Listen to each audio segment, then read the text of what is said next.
Assalamualaikum warahmatullahi wabarakatuh. Dengan penuh keinsapan, mari kita bersama-sama menjelajahi makna hidup ini dengan bimbingan dan petunjuk Sang Maha Kuasa. Mari kita sambut kehadiran channel Kang Darman Denesa sebagai teman perjalanan spiritual menuju kebaikan, dan mari kita bersama-sama memperkuat iman dan takwa dengan mempelajari dan menyimak apa yang disampaikan di dalam video berikut ini. Bismillahirrahmanirrahim. Ini Tuhan berkata,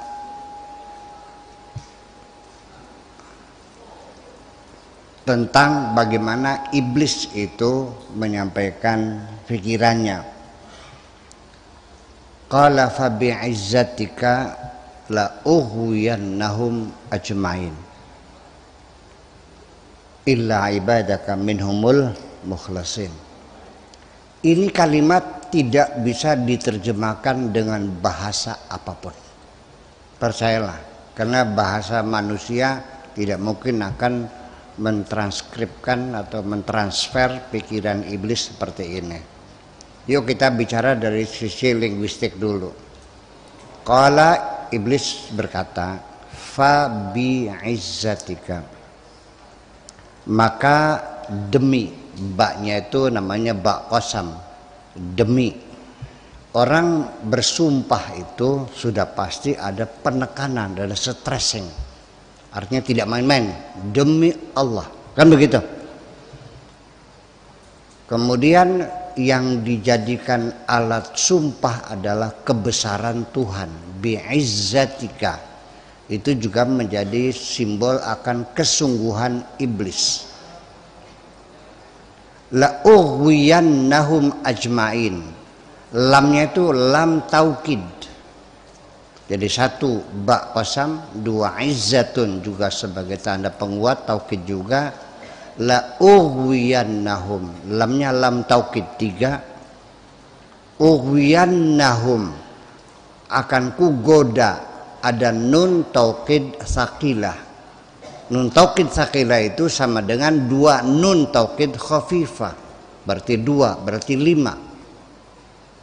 Kemudian ajmain itu sebagai taukid lagi, 6. Coba bayangkan, intinya iblis akan kugoda, manusia akan kugoda, tetapi dengan kata penguat 6 kali.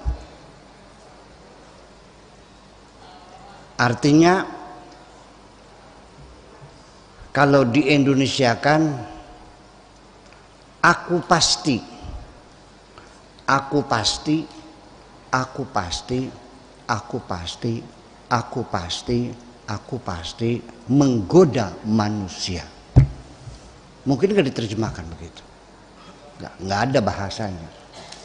Itu semuanya Allah melalui bahasa Al-Quran, dan ini bukan karangan manusia, tapi adalah firman Tuhan yang menggambarkan betapa dendam kesumatnya iblis menggoda manusia gara-gara Adam dia terusir dari surga. Itu. Ini satu sisi di luar kita. Tetapi dalam diri kita sendiri Allah juga melengkapi ya hidup dunia ini supaya kamu bisa menikmati hidup di dunia ini, mendapatkan kesenangan, bisa menghirup udara yang segar, bisa menghirup wangian, bisa menyentuh sesuatu yang lembut, bisa mendengarkan musik yang enak, melihat pemandangan yang indah, merasakan masakan yang lezat. Itu semuanya supaya itu maka manusia diberi nafsu supaya kita senang. Kalau tidak ada nafsunya, enak nggak megang paha istrimu? Tanpa nafsu, megang paha kenyenyes, adem, cilem. Kalau nggak ada nafsu, nggak bisa membedakan ikan asin sama sambal goreng. Tidak bisa membedakan wajah yang cantik dan wajah yang tidak cantik. Betul nggak? Nah, ini semuanya sekaligus nafsu itu juga menjadi alat uji bagi Tuhan. Akan menjadi hijab juga. Kenapa seperti dikasih nafsu? Karena bagaimanapun kita mencapai sesuatu, kalau dicapainya dengan mudah tanpa rintangan, hambatan, perjuangan, maka pencapaianmu itu akan dirasa hambar. Tapi kalau kita mencapai sesuatu karena berjerih payah, waduh bahagianya bukan main. Kita ngelamar perempuan ditolak mentah-mentah, suratnya disobek, pret, banting lantai diiles-iles ke kaki, kayak apa sakitnya? Sampai kamu dadak berguru sama Baridin. 40 hari kamu puasa, nggak makan, nggak minum, nggak tidur. Iya kan? Dengan susah payahnya, begitu akhirnya cintamu diterima, kamu akan merasa bahagia yang berlipat-lipat ganda karena setelah perjuangan panjang. Betul nggak? Orang yang kaya raya karena warisan, dia tidak merasakan kebahagiaan masa depannya. Beda dengan orang yang kaya modalnya modal dengkul. Ya, jatuh bangun. Saya kira memang itu diperlukan supaya kita merasakan kenikmatan di dunia ini. Nah, yang cilaka ini setan ini seringkali berkolaborasi dengan nafsumu itu. Itu persoalannya. Makanya kalimat illa ibadaka minhumul mukhlasin, itu setan tidak akan bisa berkolaborasi dengan nafsumu itu, karena nafsunya sudah dikendalikan oleh Allah Subhanahu wa Ta'ala. Jadi nanti beda antara mukhlisin dengan mukhlasin. Kalau mukhlisin, kita yang ada ruangan ini tergolong mukhlisin, orang yang kepengen belajar ikhlas, pengen mengikhlaskan diri kepada Allah. Tetapi baru isim fa'il, kita sebagai pelaku yang berusaha. Tapi kalau al-mukhlasin ini isim maf'ul, artinya sudah distempel oleh Allah, Anda sudah mendapat stempel, tidak akan tergoda oleh iblis itu. Kemudian dalam diri kita, di samping jasad juga ada roh, ada nafsu, ada akal, ada hati, ada perasaan, ada angan-angan. Itu dalam software kita itu ada cita-cita, angan-angan, perasaan, dan memori, emosi, segala macam, semua itu adalah merupakan peranti lunak semuanya dalam diri kita ini, yang berada di dalam jasad kita ini. Semuanya baik jiwa maupun roh itu tidak pernah bisa didefinisikan. Ilmu jiwa itu sekalipun namanya ilmu jiwa, tapi ilmu jiwa sampai sekarang tidak pernah mendefinisikan jiwa itu apa. Karena ilmu jiwa itu ilmu yang mempelajari gejala-gejala jiwa. Ini jadi sama dengan orang mempelajari fisika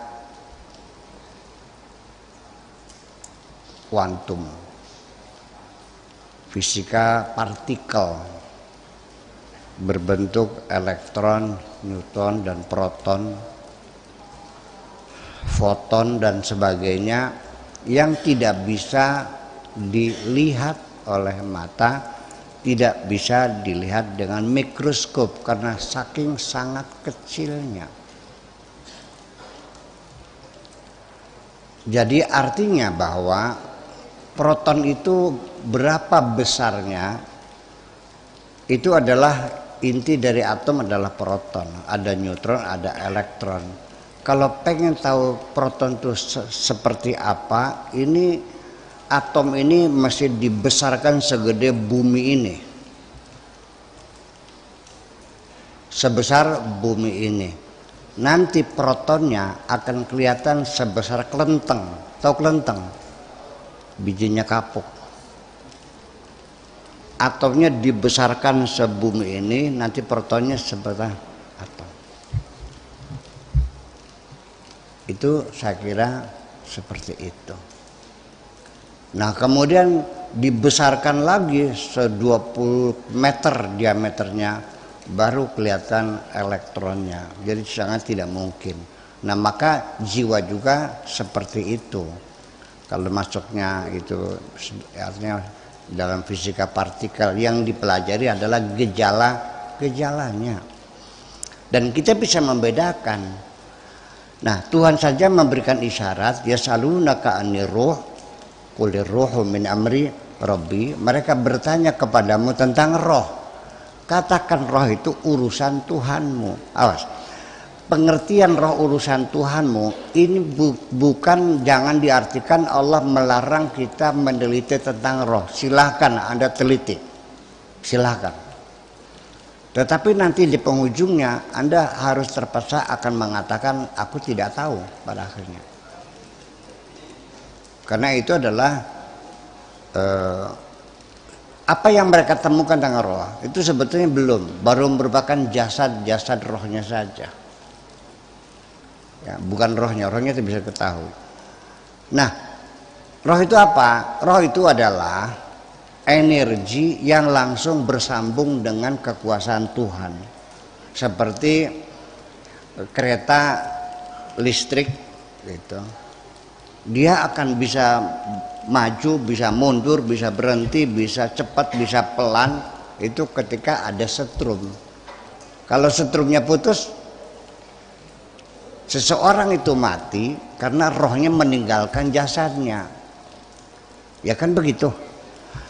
Dan roh itu tidak mati. Karena energi itu tidak mati, energi Tuhan itu. Makanya Allah mengatakan wa idza sawaituhu wa nafakhtu fihi mir ruhi. Ketika manusia itu sudah ku ciptakan sempurna, lalu kutiupkan wa nafakhtu, kutiupkan fihi, di dalamnya mir ruhi, dari rohku. Jadi artinya bahwa tetap kita tidak akan bisa melihat, mendefinisikan roh itu. Kalau kita katakan secara definisi demonstratif, definisi boleh, atau dalam bahasa Arab namanya al-had birrasm. Katakan saja roh itu adalah inti kehidupan, boleh. Roh itu adalah inti kehidupan. Jadi yang hidup itu adalah roh. Kemudian ada lagi perasaan, ingatan, memori, ada hati, ada akal dan pikiran. Ini semuanya berkolaborasi semuanya itu. Jadi nanti kecerdasan, ada kecerdasan IQ, intelligent question, ada EQ, emotional question, ada SQ, spiritual question. Nanti otak itu ada otak kanan, ada otak kiri, ada otak tengah, ada otak depan, ada otak belakang, macam-macam lah. Sampai sel-sel otak itu sampai sekitar 15 miliar sel dalam otak kita ini, dan saling berkomunikasi. Itu semuanya cara kerja otak kita seperti apa. Masih dalam penelitian semuanya. Nah, tetapi nanti pada akhirnya bahwa nafsu itu adalah tentu jaringannya melalui ada otot, ya, ada otot lurik, ada otot angkat, ada otot bebas dan sebagainya, dengan semua saraf jaringannya. Itu semuanya terkendali di otak kita ini semuanya ini. Ketika kita ketika birah itu muncul kapan? Laki-laki dari mata. sensitivitas laki-laki di mata. Laki-laki cukup melihat saja wajah yang cantik dan bodi yang seksi melalui mata langsung diproses oleh otak dan menimbulkan syahwat. Tapi kalau perempuan, kalau belum diuus-uus belum. Ngerti uus-uus dong? Ya. Nah, ketika proses itu terjadi, saraf kita bekerja akan menegang bagian-bagian yang perlu tegang. Dan ketika itu menegang, otak kita menjadi bodoh. Ya. Dan itu semuanya proses bekerja antara otak dengan hati kita, dengan perasaan kita, dengan pikiran kita semuanya. Dan ternyata dikiranya itu terpisah. Ternyata otak dan hati itu terhubung 4 jalur. Ya. Jalur apa namanya? Jalan tolnya dua jalan tol. Jadi masing-masing punya receiver dan punya transmitter semuanya.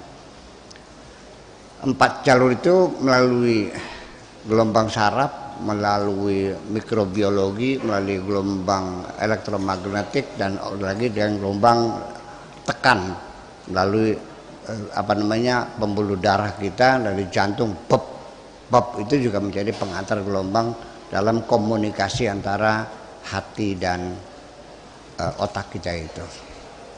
Nah, itu semuanya dalam proses itu terjadi dialog.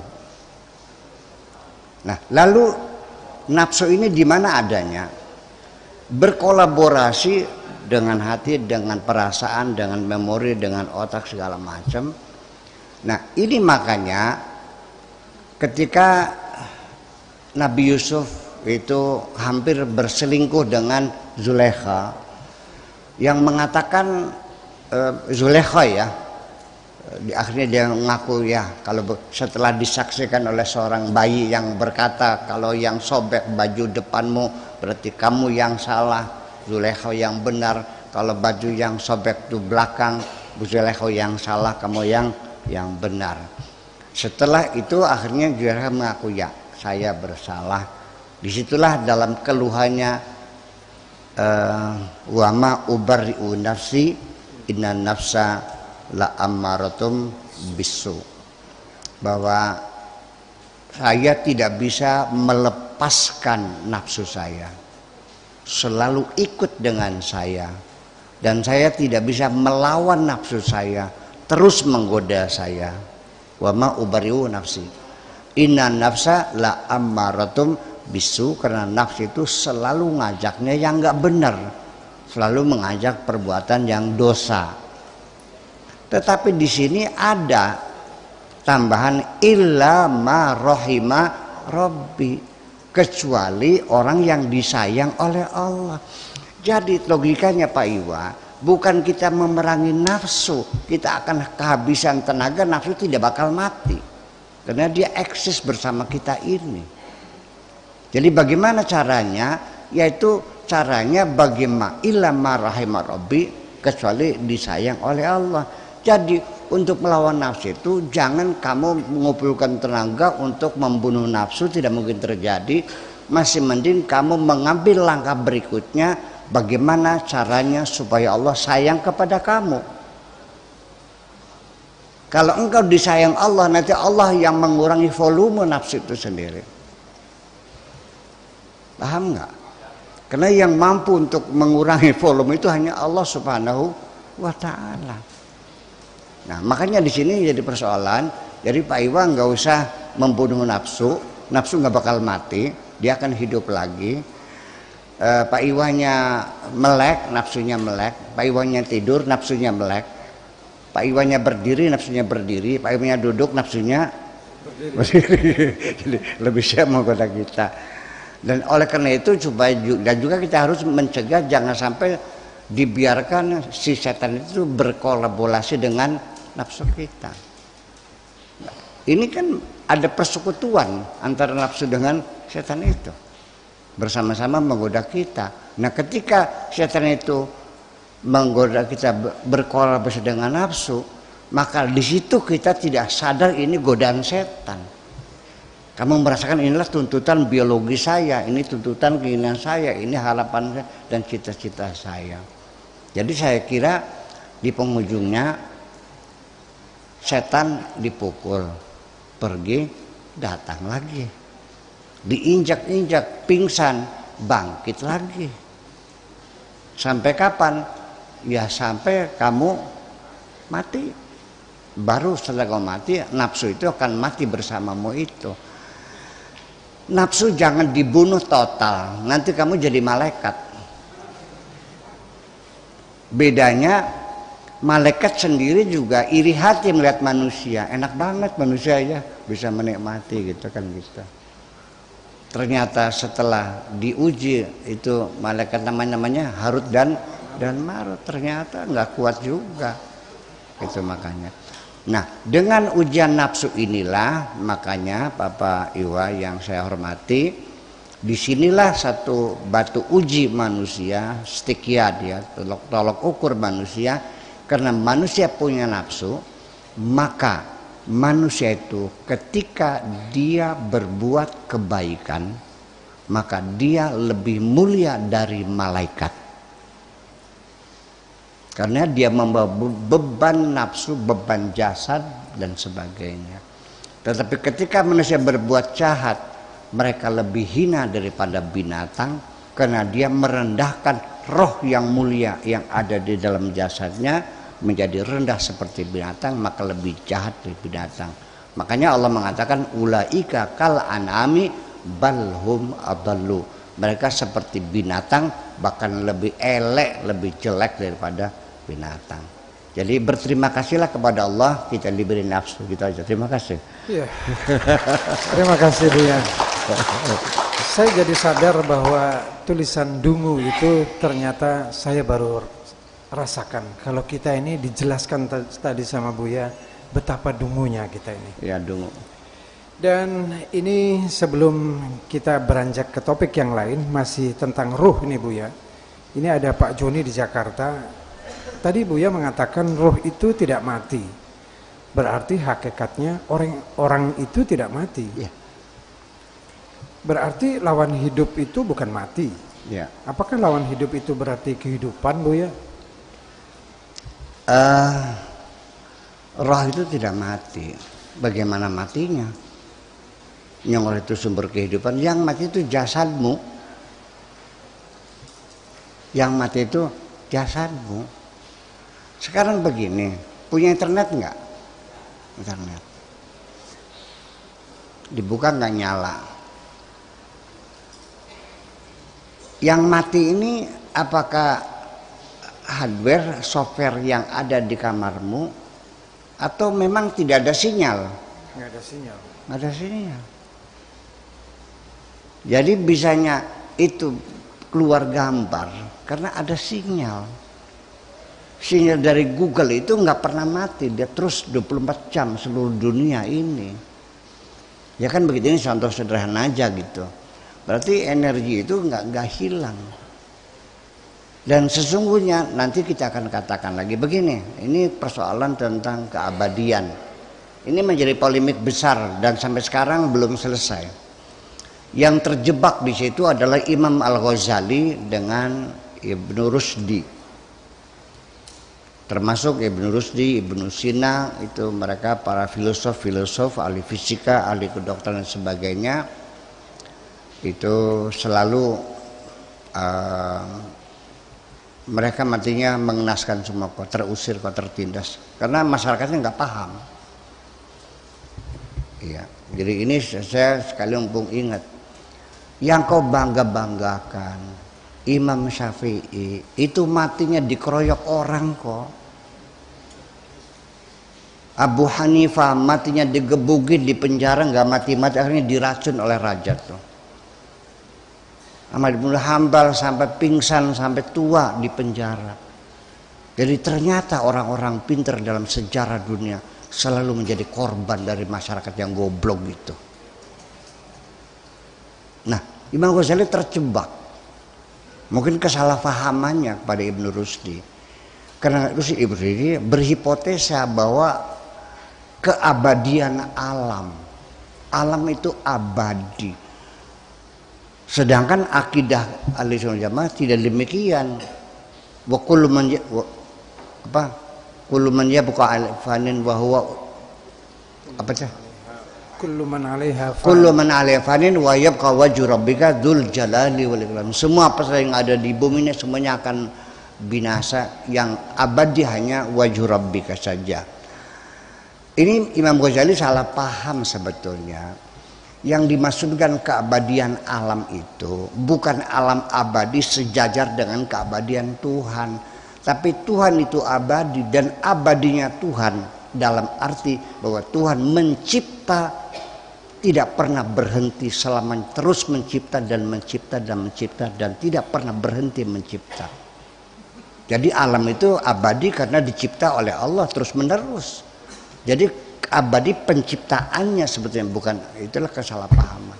Tapi akhirnya Imam Ghazali juga minta maaf, tapi sudah terlambat.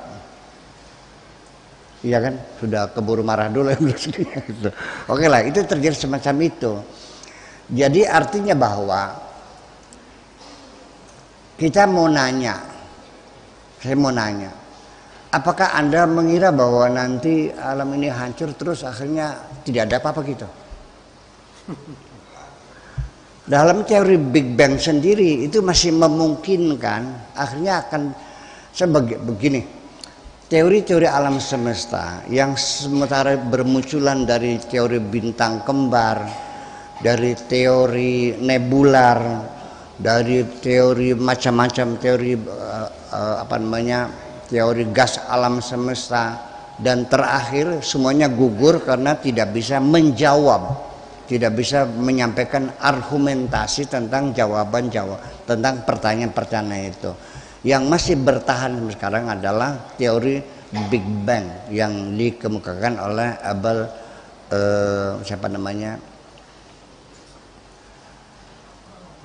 dari Belgia itu. Ya, itu. Nah ini Georges Lemaitre dia orang gereja itu. Pada akhirnya nanti ketika bintang-bintang itu tutup usia, artinya semua bintang akan ada masa hidupnya, ada mati. Nah, ketika bintang itu mati adalah ketika mendingin permukaannya, di dalamnya masih memanas, dan itulah namanya akan kematian bintang ditandai dengan meledak. Meledaknya bintang itulah yang disebut dengan supernova. Ledakan bintang ini akan menimbulkan tata surya baru. Dan bumi yang kita duduki ini adalah baru layak dihuni makhluk hidup itu setelah 4 miliar tahun lamanya. Dari ledakan pertama sampai terjadinya bumi yang bulat dengan sempalan mata bulan yang mengorbit ini, dan bumi berotasi mengelilingi matahari beserta planet-planet yang lain itu 4 miliar tahun yang lalu baru adanya oksigen, air dan sebagainya. Dan namanya alam semesta itu maksudnya Allah terus akan mencipta dan mencipta dan mencipta, sehingga berkesimpulan sampai kepada Nabi Adam yang kau pelajari dari kitab sucimu itu. Pertanyaannya itu, Adam yang kamu pelajari episode yang keberapa sesungguhnya? Dari isyarat Al-Quran sendiri mengatakan ataj'alu fiha may yufsidu fiha wa yasfikud dima. Untuk apa engkau ciptakan manusia yang nantinya akan perang saudara, banjir darah dan merusak? Tidakkah cukup kami saja bertasbih? Kalau begitu berarti malaikat pernah menyaksikan adanya pertempuran antara umat manusia dan banjir darah sebelum Adam. Jadi kita bertanya, Adam sekarang itu episode yang keberapa? Pertanyaan saya berikutnya, ketika dunia sudah digulung, langit digulung, setelah itu apakah Tuhan pensiun? Tidak. Nanti untuk selamanya abadal abidin, selama-lamanya dan tidak berakhiran, Tuhanmu manyun, lihat orang di sorga tertawa terbahak-bahak terus menerus dengan keakhiran, dan melihat orang menjerit-jerit kesakitan di neraka. Ataukah setelah itu Tuhan mencipta alam lagi yang baru? Allah punya sifat bukan Khalik tapi Al-Khallaq, yaitu yang senantiasa selalu mencipta.